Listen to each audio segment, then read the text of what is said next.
예, 안녕하십니까. 서비스 마케팅 5주차 첫 번째 동영상입니다. 20분 정도 유통에 대해서 말씀드리고 나머지 20분은 유통하고 끝나면 아마 프로모션으로 가겠습니다.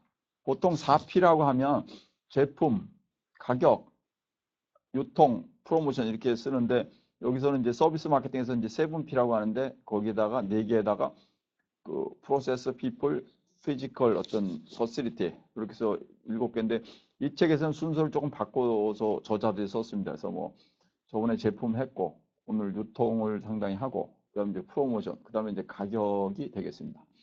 일단 유통이란 저번 주에도 조금 말씀드렸는데 유통이란 사람들이 모여서 서비스가 제공되는 것 그죠? 제공되는 장소. 저는 1년에 한두 번씩 저희 집사람 차하고 제 차를 가지고 자동차 가서 이제 가스 스테이션이죠. 그 가서 엔진 오일도 바꾸고 뭐 여러 가지 점검도 하고 이게 서비스 유통이죠. 여러분 같으면 이제 뭐 저기 PC방이나 아니면 영화관 자주 가시죠. 우리 여학생들 영화관 가서 보는 거 그런 게 이제 되겠습니다. 하여튼 뭐 9장에서 아니 저기 9페이지까지 했고 지금 이제 10페이지를 할 차례입니다. 저번 동영상 했고. 서비스가 전달되는 고객 접점 유형. 서비스는 뭐 여러 가지 이제 장소가 있고 입지적 제약을 가진 서비스. 예를 들어서 공항, 스키장, 리조트 이런 거는 이제 제약이 딱 해서 몇 군데 없죠. 공항도 우리나라에 지금 국제공항이 몇 개, 인천, 제주 뭐 이런 데 뭐 몇 개 있고 김해, 그다음에 스키장도 이제 강원도 쪽에 좀 있고 이런 데는 서비스가 딱 제한이 되어 있죠. 그래서 미국도 가보면 미국이 50개의 주가 있는데 한 주가 웬만하면 뭐 우리나라보다 더 큽니다. 그런 주들이 있어서 거기 이제 제약이 저쪽에 뭐 캘리포니아 쪽에 가면 아주 멋있는 데가 있고 이쪽에 플로리다 가면 이제 비치가 멋있고 그런 거죠. 이제 뭐 여러 가지 서비스들은 그 위치에 따라서 자연 지형을 활용하는 거죠. 그래서 우리나라도 평창 동계올림픽 때 할 그 강원도에 이제 그쪽에 지금 평창 동계올림픽을 끝나고 나면서 거기서 이제 뭐 다양한 어떤 호텔 숙박 시설을 만들고 있습니다. 그다음에 미니 점포란 이제 기계화된 점포들입니다. 그러니까 아까 좀 전에 말씀드린 거는 이제 스키장이나 뭐 공항이나 리조트, 제주도 같은 리조트는 자연적인 거고 그렇지 않고 기계적으로 개발된 것들이 있죠. 그게 이제 주로 뭐 어떤 24시간 현금을 인출 가능한 거. 여러분도 잘 아시죠? 우리 학교도 있고 밖에도 편의점이 24시간이고 그 안에 가면 이제 돈을 인출 가능한 기계들이 다 있죠. 그 다음에 나머지는 24시간 한 데가 별로 없죠. 24시간 이제 밤에 야간에 손님이 없어가지고 미국은 24시간 하는 점포들 꽤 있습니다. 그냥 이제 전기값이 싸고 그리고 슈퍼마켓도 24시간 하는 데가 있는데 우리나라는 이제 슈퍼가 없고 그죠. 그다음에 소매점, 병원 응급실은 이제 24시간 하죠. 그다음 대학, 공항에 설치된 ATM기, 요거 돈 뽑는 기계, 샵인샵은 이제 조그맣게 있는 것들마다 다목적 시설의 설치 여러 가지도 수송 루트상에서 있는 거 예를 들어서 경부 고속철도 저 KTX가 그다음에 요새 이제 광주로 서울, 부산, 서울, 광주 이 고속철도가 가고 고속철도도 가끔 쓰는데 그 쓰는 역사에 보면 뭐 있는 시설들 이런 게 이제 서비스가 전달되는 지역이죠. 아니면 KTX 자체 내에 보면 약간 시장기가 있을 때 거기서 이제 갖고 오시는 거. 근데 그런 걸 통해서 우리가 서비스 퍼실리티를 많이 늘리려고 합니다. 특히 요새 이제 온라인이 주목화되고 모바일이 강화되니까 모바일을 통한 서비스 퍼실리티를 제공하는 거니까 가상 버추얼 리얼리티, 가상 현지를 써가지고 모바일상에서 웬만한 주문이나 어떤 신청을 하고 그다음에 현장에 가서 픽업하는. 그러니까 여러분 다 영화도 다 모바일로 하고 그다음에 하고 이제 우리 학교도 지금 서비스를 그런 식으로 거의 다 바꿨죠. 지금 거의 다서 서비스 모바일로 수강 신청을 하고 그다음에 현장에서 하는 거. 서비스 채널의 유형은 이제 과에서 이제는 다이렉트가 점점 늘어납니다. 예전에는 인다이렉트 유통이라는 것이 과거에는 이 제공자, 서비스 제공자에서 서비스 소비자 안에 수많은 업체들이 있었습니다. 수많은 업체들. 영화 같은 것도 영화를 제작사가 있고, 그다음에 중간에 배급사가 있고, 극장이 있고 이렇게 되는데 그 안에도 순간에 여러 가지 업체들이 있었는데 요새는 이게 점점 줄어들고 있죠. 그래서 온라인이 되고 정보통신 기술이 발전을 하면서 이 인다이렉트에서 다이렉트로, 다시 말해서 간접 유통 경로에서 직접 유통 경로로 변화하고 있습니다. 간접 유통 경로란 서비스 제공자에서 서비스 소비자까지의 거리가 길면서 그 안에 많은 서비스 업체들이 관여하는 것을 말합니다. 서비스 업체들이 관여하는 것을 말합니다. 근데 이제 이게 직접 되면은 그 서비스 업체들이 직접 관여를 하지 못하고 직접 하게 되겠죠. 그러니까 그런 소비자하고 직접 되는 것들이 요새 정말 많이 늘었죠. 요새 뭐 VOD, 비디오 온 디맨드. 여러분이 TV를 켜서 거기서 비디오를 직접 여기서 주문받아서 하게 되면 직접 그 영화관에 가지 않고 영화관에 가는 걸 스킵하고 하고도 소비자하고 VOD, 비디오 온 디맨드를 제공하는 업체 간에 직접적으로 연결이 되는 그런 시스템들이 되면서 이 서비스 제공자들의 서비스 수준이 올라가야 됩니까? 내려가야 됩니까? 올라가야죠. 과거에는 서비스 제공자들이 서비스 유통업체를 만나기 때문에 대고객 서비스를 하지 않았습니다. 다시 말해서 서비스 제공업체가 서비스 유통업체가 주면 서비스 유통업체가 서비스 소매업체에게 제공을 하면 거기도 이제 대고객 서비스는 없죠. 서비스 소매업체, 다시 말해서 현실적인 극장이나 PC방이 서비스를 했습니다. 근데 극장이나 PC방보다는 직접 소비자들이 인터넷을 통해서 모바일이나 특히 모바일로 PC보다는 모바일로 접속이 많아지면서 이동하면서 쓸 수 있는 인터넷이 되면서 이 중간상들이 없어지고 서비스 제공업자가 과거에는 고객 서비스를 하지 않았는데 커스터머 서비스를 하지 않았는데 이제는 서비스를 직접 하게 되는 거죠. 그러니까 제조업체도 서비스 수준이 늘어나게 되는 겁니다. 현실적인 얘기를 이제 하나 해드리겠습니다.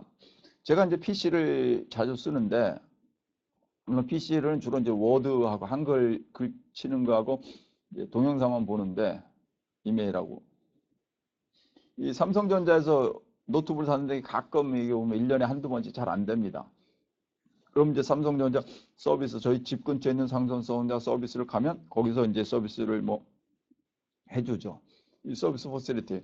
근데 그러다가 제가 온라인으로 원격으로 삼성전자가 서비스하는 걸 언제부터 알고 나서는 요새는 거의 안 하고 그냥 삼성전자 서비스에서 제가 노트북하고 전화를 해가지고 뭐 336.co.kr인가 치면은 삼성전자 원격으로 들어와서 거의 다 해줍니다. 예전에는 뭐 한글도 잘 안 되고. 그러니까 이게 점점 되고 저번에는 제가 속도를 좀 빠르게 해달라 했더니 뭐 해주고.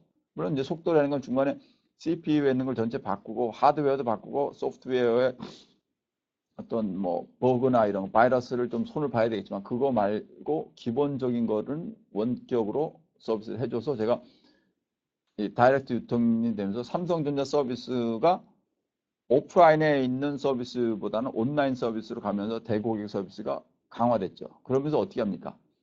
삼성전자 서비스에 제가 전화를 하면 고객과의 대화는 녹음됩니다. 이렇게 얘기를 하죠. 디지털 녹음이니까 뭐 돈이 별로 들지 않는. 그래서 점점 서비스가 강화되고 있는 거죠. 프랜차이징 아주 중요한 겁니다. 요거는 제가 잠깐 시간을 들 테니까 요거를 요 페이지를 읽어보시죠. 프랜차이징, 서비스 프랜차이징 왜 중요한지.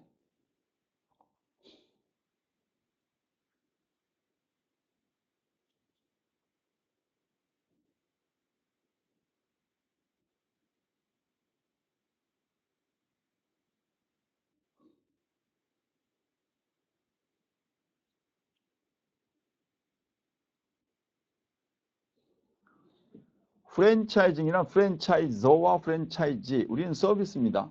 그러니까 서비스 본사가 서비스 가맹점들에게 서비스 관련한 특정한 기술이나 부품들을 제공을 하고 이 서비스 가맹업체들이 소비자를 상대로 판매를 하면서 서비스 판매를 하면서 일관적으로 그 서비스 제공자의 브랜드하고 그다음에 노하우를 유지를 하는 경우입니다. 유지를 해서 되는 경우.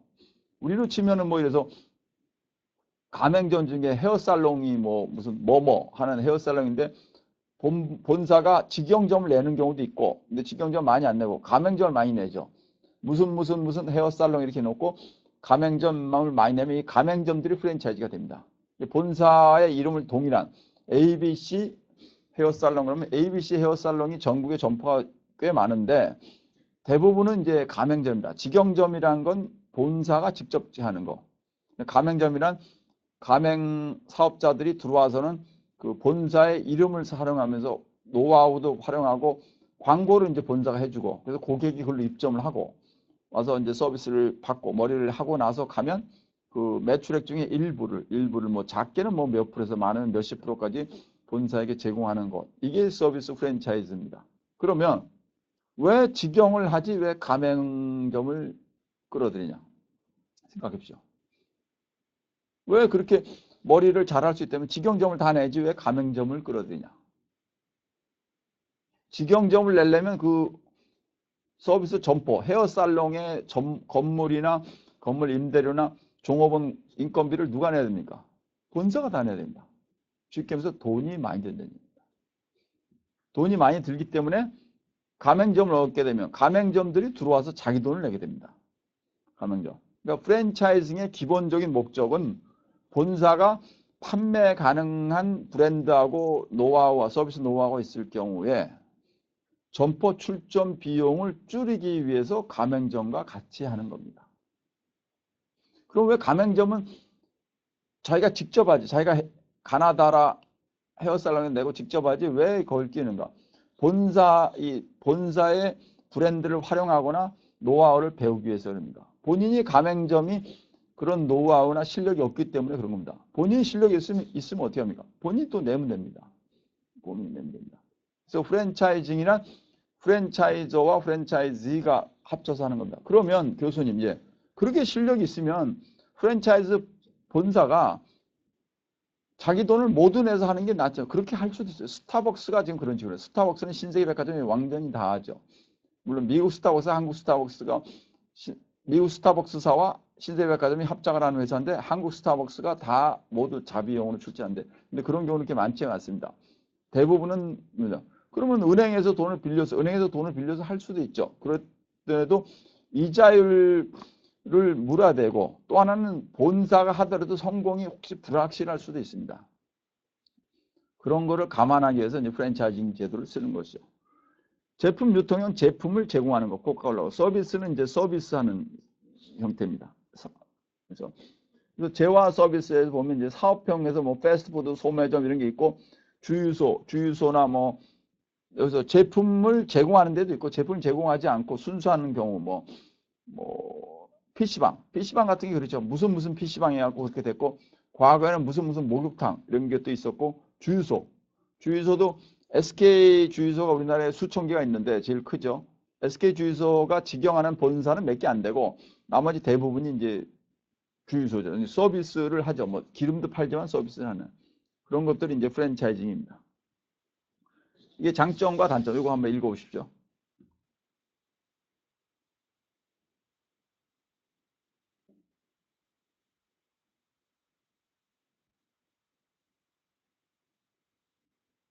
고등학교까지는 어떤 이해력에, 암기력이나 이해력에 집중하고, 대학은 암기력이 아니고 이해력과 어떤 활용 능력에 이제 신경을 많이 쓴다. 그러니까 여러분이 프랜차이즈에 대해서 제가 서비스 프랜차이즈에 대해서 말한 거를 그냥 이해하시고, 그 다음에 잊어먹으시고, 그 다음에 요거 읽어보시면 생각이 날 겁니다. 가입금이란 이제 본사에 가입하기 위해서 드는 거. 로열티는 판매 대금의 일부입니다. 그래서 뭐 작게는 몇 프로, 뭐 1, 2% 받는 데도 있고 크게는 뭐 몇십 프로 받는 데도 있습니다.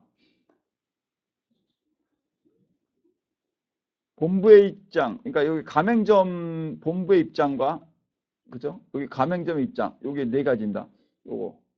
요게 중요한 겁니다. 본부의 입장에서 본 장점, 본부의 입장에서 본 단점, 가맹점의 입장에서 본 장점, 가맹점 입장에서 본 단점. 요 네 페이지는 아주 중요한 겁니다. 자세히 보십시오.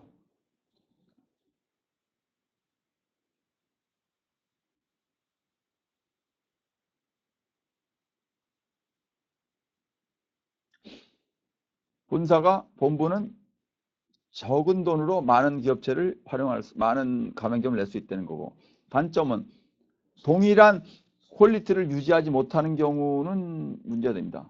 헤어살롱 중에 하나가 있는데 거기는 전부 직영 스타일로 하는데 왜 그러냐 했더니 품질 수준을 유지하기 위해서 직영식으로 하죠. 근데 직영을 몽땅 하려면 힘이 들기 때문에 본사가 내는데 가맹과 직영과 사이 형태입니다. 그래서 우리나라에 있는 헤어살롱인데 본사가 가맹점을 내는데 직원 중에서 잘한 사람 3명쯤 되면 니네가 나가서 할래. 그래서 하겠다 그러면 본사가 일단 뭐 7억인가 8억 정도를 빌려줘가지고 은행에 담보를 해갖고 미장원을 열게 하고 헤어살롱을 열게 하고 그다음에 직원이었던 사람이 나가서 하는 형태. 이런 형태입니다. 근데 품질 수준이 균일하지 않게 되면 문제됩니다. 그러니까 본사가 모두 직영할 때는 품질 수준이 균일해지는데 본사가 직영하지 않고 가맹점에 넣을 때는 품질 수준이 떨어지면 사람들이 저쪽에 있는 헤어살롱 갔더니 어이구 저렇게 뭐 수준이 낮냐 저희가 뭐 저런 브랜드냐 이렇게 해서 믿음이 떨어지죠. 신뢰성이 떨어질 수가 있습니다. 가맹점의 장점은 뭡니까? 소액의 자본으로 브랜드 있는 것을 활용하겠다. 브랜드라는 게 상당히 중요한 겁니다. 브랜드는 광고비가 많이 드는 겁니다.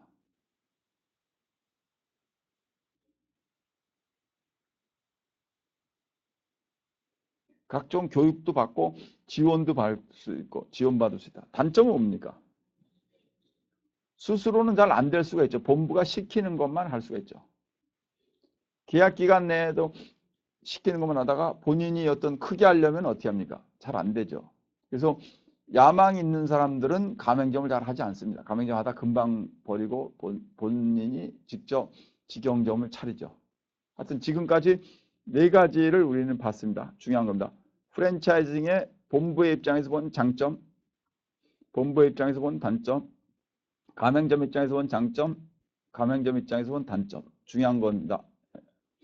에이전트 및 브로커. 이건 이제 프랜차이징은 직영 형태고 에이전트와 브로커는 뭐냐면 중간에 서비스를 중간에 끼면서 어떤 중간에 이제 마진이나 어떤 수수료를 받는 거. 마진이라는 건 자기가 판매를 해가지고 일정액을 가지는 걸 마진이라고 수수료는 남의 이름으로 판매된 거에 일부를 가지는 걸 수수료라고 하죠.